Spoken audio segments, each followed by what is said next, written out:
Hi, this is Shay Veronica.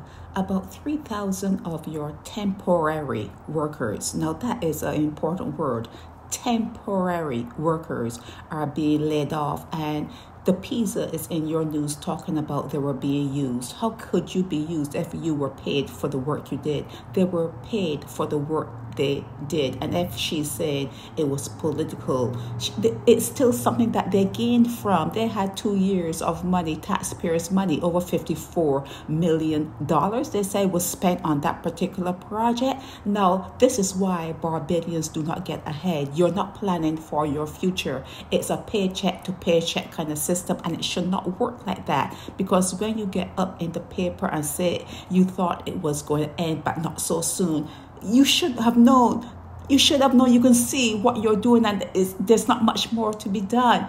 You sound silly. It sounds silly. And then this guy is saying, well, all the money goes to paying bills, all the money goes to the supermarket. Yeah, the plan B should have been that when you weren't working in this particular short-term contractual situation, you should have been doing something else to make sure that when it is done, you can just hop on along. You can just like streamline your life, that when one door is closed, you have like 2 or 3 there ready and open. So don't go into your news sounding this silly. And then there's Michelle talking about being your brother's keeper. Michelle Maxwell talking about, oh, you should be your brother's keeper, and if you see someone needing something to help them. Since when? Since when does that work? It's not going to work. And then when you say in the paper that someone was saying, quote unquote, well, I used to rob places before, so when this is all done and I'm not working, guess what? I'm going to come back and I'm going to be robbing you.